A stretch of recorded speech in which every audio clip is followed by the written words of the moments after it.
Dobrá zábava v duchu kresťanských hodnôt. Aj to bolo cieľom mládežníckeho plesu Trnavskej arcidiecézy, ktorý sa prvýkrát uskutočnil v sobotu v Maduniciach.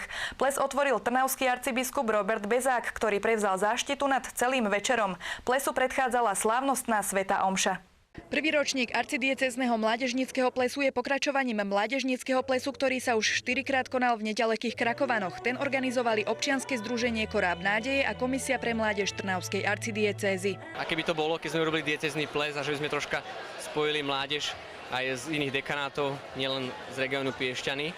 Ďalším z takých dôvodov tohto plesu je prepojiť ľudí. Spojiť ľudí z rôznych spoločenstiev a miest diecézy na jednom mieste a myslím, že sa to vynikajúco podarilo.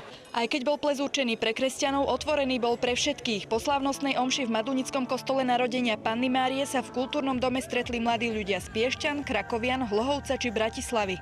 Keďže Ondrej Chrvala je náš kaplán, takže som veľa o tom počula a veľmi som sa tešila na ten ples. A zatiaľ sa nám páči, je to náš druhý ples, na prvom sme boli v Zelenči a príjemne sa cítime, dobre. Úplne výborne, úplne skvelá organizácia všetkého, aj s pánom biskupom je to úplne úžasné.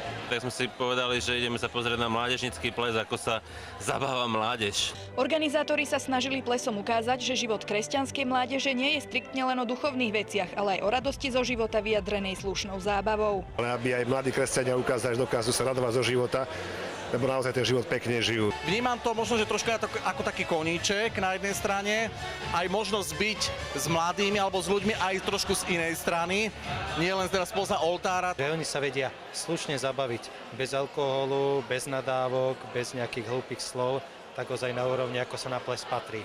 Súčasťou plesu bola aj tombola a bohatý kultúrny program, v ktorom vystúpila nitrianska tanečná skupina Lúče, ale aj tanečníčky zo Street Dance Academy Laciho Strajka.